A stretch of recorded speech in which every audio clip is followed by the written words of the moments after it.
नमस्कार, चौपाल खबर देख रहे हैं आप। देश और दुनिया की तमाम बड़ी खबरों के साथ मैं हूं आपका दोस्त ब्रजेश। लोकसभा में मोदी सरकार के खिलाफ विपक्ष की ओर से लाया गया अविश्वास प्रस्ताव पर गुरुवार को आज चर्चा हो रही है। आज पीएम मोदी इस अविश्वास प्रस्ताव पर जवाब देंगे, इसके बाद वोटिंग होगी।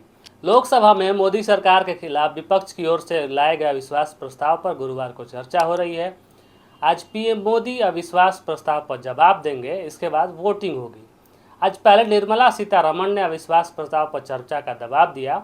इसके बाद विपक्ष की ओर से एआईएमआईएम चीफ असदुद्दीन ओवैसी और टीएमसी सांसद मोहुतरा मोइदो ने मणिपुर हिंसा पर सरकार को घेरा। वहीं राज्यसभा में ज्योतिरादित्य सिंधिया ने भाषण देते हुए विपक्षी गठबंधन पर तंज कसे। सिंधिया ने कहा, जिनके दिल नहीं मिलते 2024 में उनके दल मिल गए हैं। लोकसभा में अविश्वास प्रस्ताव पर बहस के दौरान अधीर रंजन चौधरी और अमित शाह में गहमागहमी हो गई। कांग्रेस नेता अधीर रंजन चौधरी ने मणिपुर हिंसा को लेकर पीएम मोदी पर निशाना साधा। इस पर शाह ने आपत्ति जताई। उन्होंने स्पीकर ओम बिरला से इसकी शिकायत भी की। अधीर रंजन चौधरी ने कहा कि देश के मुखिया होने के नाते पीएम मोदी को मणिपुर के लोगों के सामने मन की बात करनी चाहिए। ये मांग कोई गलत मांग नहीं थी, ये आम लोगों की मांग थी। अविश्वास प्रस्ताव पर चर्चा का जवाब देते हुए वित्त मंत्री निर्मला सीतारमण ने कहा कि दुनिया मंदी की संकट का सामना कर रही है। चीन की अर्थव्यवस्था संकट में है, जर्मनी यूके की अर्थव्यवस्था संकट में है, लेकिन हमारी सरकार द्वारा उठाए गए कदमों की वजह से हमारी अर्थव्यवस्था दुनिया में सबसे तेजी से बढ़ती हुई अर्थव्यवस्था है। इस दौरान विपक्ष ने राज्यसभा से वॉकआउट किया। हालांकि कुछ मिनट बाद ही वह सदन में वापस आ गए। इस पर सिंधिया ने तंज किया, लो ये वापस आ गए, आपका स्वागत है। देश की जनता ने इन्हें बाहर का दरवाजा दिखा दिया है और ये अब सदन से भी खुद ही बाहर जा रहे हैं। सिंधिया ने विपक्षी गठबंधन पर भी निशाना साधा। उन्होंने कहा, विचित्र स्थिति है कि जिनके दिल नहीं मिलते वो दल आज मिल चुके हैं। जिनके इतिहास में वैचारिक या व्यवहारिक या सैद्धांतिक कोई संबंध ना हो, वो लोकसभा चुनाव के लिए एक साथ आए हैं और लोकतंत्र बचाव का बात कर रहे हैं। कांग्रेस पर वार करते हुए ज्योतिरादित्य सिंधिया ने कहा कि अधीर रंजन चौधरी ने पूछा कि मणिपुर के सांसद क्यों नहीं बोल रहे हैं। उस वक्त जब आपकी सरकार केंद्र और राज्यों में मणिपुर के सांसद ने रोते रोते संसद में कहा था कि राज्य सरकार कुछ नहीं कर सकती, उसके पास फंड नहीं है, कृपया यह मान लीजिए कि मणिपुर भारत का ही हिस्सा है। उधर मणिपुर मुद्दे पर राज्यसभा में प्रधानमंत्री मोदी को बुलाने को लेकर विपक्ष ने नारेबाजी की। राज्यसभा में विपक्ष के नेता मल्लिकार्जुन खड़गे ने कहा, हम पीएम को बुलाना चाहते हैं, लेकिन भाजपा वाले कहते हैं कि वो नहीं आएंगे। वो क्यों नहीं आएंगे? वो आ जाएंगे तो क्या हो जाएगा? वो प्रधानमंत्री हैं, कोई परमात्मा नहीं है। इसके बाद हंगामे के चलते राज्यसभा की कार्रवाई शुक्रवार सुबह 11 बजे तक के लिए स्थगित हो गई। लोकसभा में एआईएम चीफ असदुद्दीन ओवैसी ने जयपुर मुंबई ट्रेन में फायरिंग, मणिपुर हिंसा, हिजाब मुद्दा, वर्शिप एक्ट, यूसीसी के मुद्दे पर केंद्र सरकार को घेरा। उन्होंने केंद्र सरकार से पूछा कि कुलभूषण जाधव पाकिस्तान जेल में बंद है, उसे सरकार क्यों नहीं लाई अभी तक। उन्होंने कहा, आप कह रहे हैं मणिपुर के सीएम सहयोग कर रहे हैं, इसलिए आप उन्हें हटाना नहीं चाहते हैं। बिहार छोड़कर भाग रहे हैं डीजीपी भट्टी। सम्राट चौधरी बोले, नीतीश तेजस्वी की सरकार उन्हें काम नहीं करने दे रही है। बिहार में महागठबंधन की सरकार बने आज 1 साल पूरे हो गए हैं। 10 अगस्त 2022 को नीतीश ने एनडीए का साथ छोड़कर महागठबंधन के साथ सरकार बनाई थी और महागठबंधन सरकार के 1 साल पूरे होने पर बीजेपी आज पूरे राज्य में धिक्कार मार्च निकालेगी और नीतीश तेजस्वी की सरकार की नाकामी को उजागर करेगी। गुरुवार को पटना से की शुरुआत करते हुए बिहार बीजेपी के प्रदेश अध्यक्ष सम्राट चौधरी ने तीखा हमला बोला। इस दौरान बिहार में बढ़ती अपराध की घटनाओं को लेकर कहा कि सरकार डीजीपी को काम नहीं करने दे रही है, इसलिए वो बिहार छोड़कर भाग रहे हैं। सरकार के 1 साल पूरे होने पर सम्राट चौधरी ने कहा कि आज बिहार के विकास की पुण्यतिथि है। आज के दिन ही घमंडी गठबंधन के लोगों ने बिहार में सरकार बनाया था।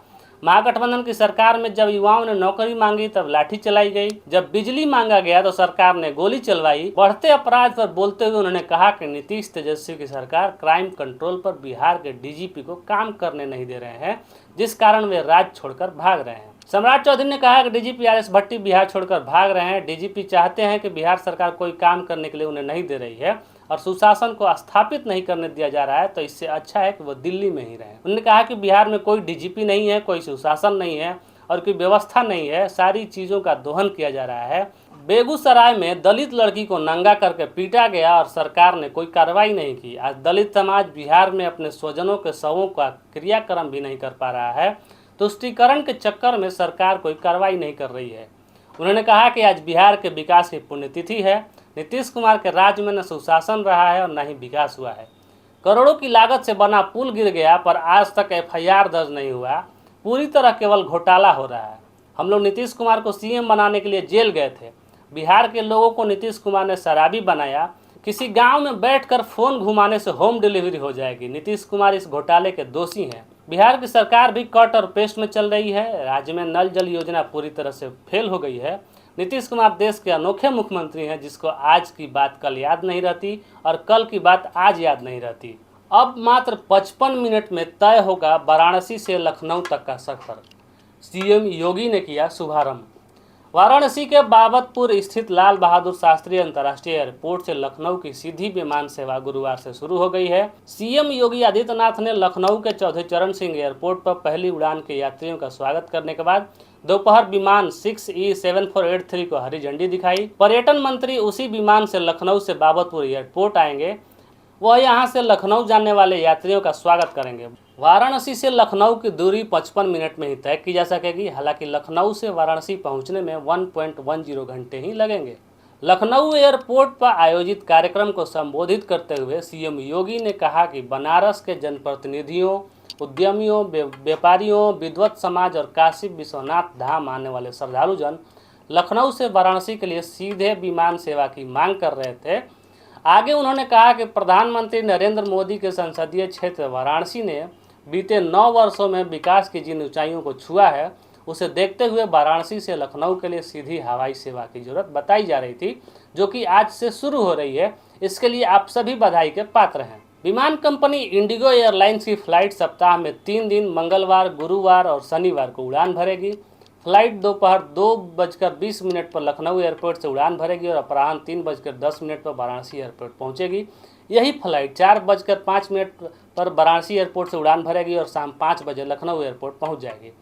वाराणसी से लखनऊ के बीच का बेसिक किराया 2500 से 3000 रुपये के बीच तय हुआ है, लेकिन फ्लाइट का किराया फ्लेक्सी होता है। सीटों की बुकिंग के साथ ही किराया बढ़ता और घटता रहता है। विमानन कंपनी के अधिकारियों के मुताबिक पहली उड़ान के लिए ही अच्छी बुकिंग हुई है। यात्रियों की संख्या अगर बढ़ी तो फ्लाइट का परिचालन नियमित कर दिया जाएगा। वाराणसी से लखनऊ के बीच अच्छा एयर ट्रैफिक मिलने की उम्मीद है। चुनाव आयुक्त की नियुक्ति से जुड़ी बिल पर बोले केजरीवाल, सुप्रीम कोर्ट में पीएम का नहीं विश्वास, कांग्रेस भी आई साथ। केंद्र द्वारा संसद में पेश करने के लिए एक और विधेयक को सूचीबद्ध किए जाने के बाद आप और कांग्रेस ने नरेंद्र मोदी पर तीखा हमला किया है, जो शीर्ष चुनाव अधिकारियों के नियुक्ति के लिए भारत के मुख्य न्यायाधीश को पैनल से बाहर कर देगा। दिल्ली के मुख्यमंत्री अरविंद केजरीवाल ने गुरुवार को चुनाव आयुक्त की नियुक्ति से जुड़े बिल पर टिप्पणी की। उन्होंने पीएम नरेंद्र मोदी को घेरते हुए कहा कि उनका सुप्रीम कोर्ट में विश्वास नहीं है। दिल्ली सेवा बिल के बाद अब एक और बिल आने वाला है, जिसका दावा केजरीवाल ने पहले ही किया था। केजरीवाल ने पीएम पर बिल के जरिए लोकतंत्र को कमजोर करने का आरोप लगाया है।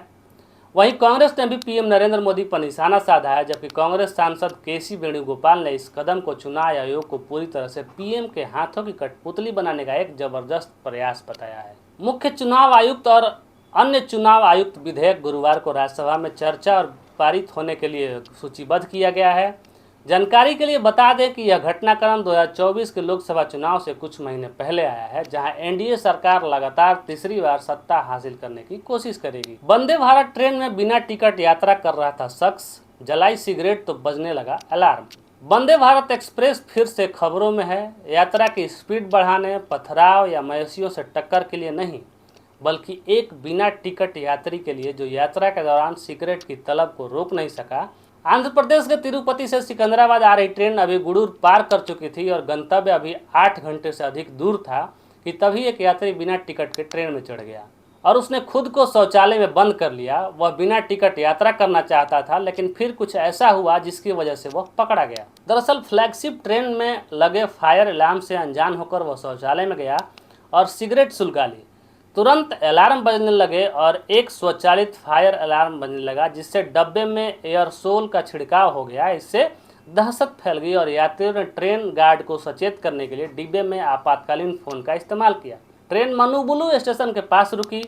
रेलवे पुलिस के जवान आग बुझाने वाले यंत्र के साथ हरकत में आए और शौचालय की खिड़की का शीशा तोड़ दिया। अंदर उन्हें वह यात्री मिला जिसकी वजह से ट्रेन रुक गई थी और बचाव कार्य शुरू कर दिया गया था। पकड़े गए धूम्रपान करने वाले शख्स को आगे की कार्रवाई के लिए नेरोल में हिरासत में ले लिया गया और ट्रेन फिर से आगे अपने रास्ते पर चल पड़ी। वीडियो में कोच के अंदर एयरसोल कण और टूटी हुई खिड़की दिखाई दे रही है, जो जाहिर तौर पर यात्रियों के बीच घबराहट की वजह बन गई। दक्षिण मध्य रेलवे जोन के विजयवाड़ा डिवीजन के एक अधिकारी ने एक बयान में कहा कि एक यात्री बिना टिकट तिरुपति से ट्रेन में चढ़ा और उसने खुद को C13 कोच में शौचालय में बंद कर लिया। उसने शौचालय के अंदर धूम्रपान किया, जिसके परिणाम स्वरूप शौचालय के अंदर एक एयरसोल अग्निशामक यंत्र स्वचालित रूप से सक्रिय हो गया। ऐसे ही तमाम छोटी बड़ी खबरों के साथ आप बने रहे हमारे साथ। बहुत बहुत धन्यवाद।